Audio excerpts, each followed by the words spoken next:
So, do you really need a business partner is the question. Having one can be a positive or it can be a negative. So many people start their LLCs. And in Delaware, there are a ton of legal cases and disputes with business partners or with LLCs who have business partners. So basically, there are tons of disputes in terms of partnerships, and there's a reason why. And that's what you want to be aware of. It's much better to have a team and succeed that way, yet the wrong business partner can really screw things around. I had a business partner myself. We built the business from the ground up, like literally ground zero, to doing billions and billions of dollars every single year in sales revenue. And I would say about 8-9 years later, maybe 10, is when things started to happen. The corruption started to happen. My business partner began moving money from our bank accounts to his bank accounts where only he was a signer on the accounts. It would be the same exact business name, same EIN in some cases, but I wouldn't be on the account, which acts in America, you can't even open up a bank account if you have another business partner who is 25% or more owner on that bank account without that other business partner's signature. But some kind of way, he opened up the bank account with only him as a signer. And he moved money for years to other bank accounts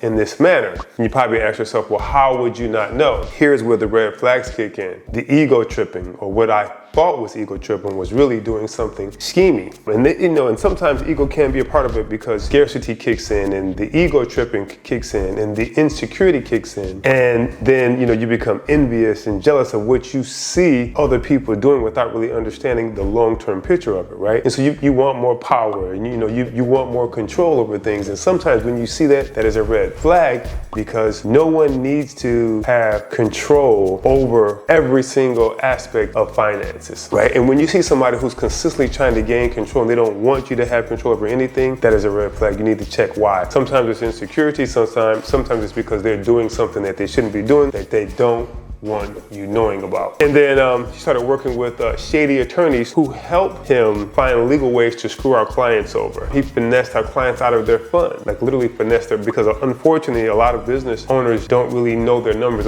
They don't keep track of their numbers. They rely on financial institutions. They trust them to do that for them. And unfortunately, not everyone who works in institutions or is behind institutions will do the right thing by you. He attracted shady people to the team that began to bring more corruption and more ideas of on how to take advantage of people, right? And so all these things began to basically kind of like ruin our business. He screwed over staff members, screwed over sales reps, and even corrupted many of them with trinkets of money. Unfortunately, not a lot of us have the ability to put people first or ethics first. And so if someone flashes money in front of them, many people will go for it, and they will ignore ethics because they think they're going to gain something. It basically destroyed our brand. And I could go on and on about how it didn't work, but there's some pros to having a business partner as well. One of them is that you don't have to do it all alone. Another one is that you can work with someone who is strong in your weak areas. Two minds are always better than one. You guys can bounce ideas, or you gals can bounce ideas off of each other. And you can go much further with the team than alone, because you cannot do everything by yourself. Now, some of the cons are some of the things I mentioned prior. The ego tripping, which basically comes in the form of control. Greed, right? Especially if you see all this money coming through, and now when it's time to split profits,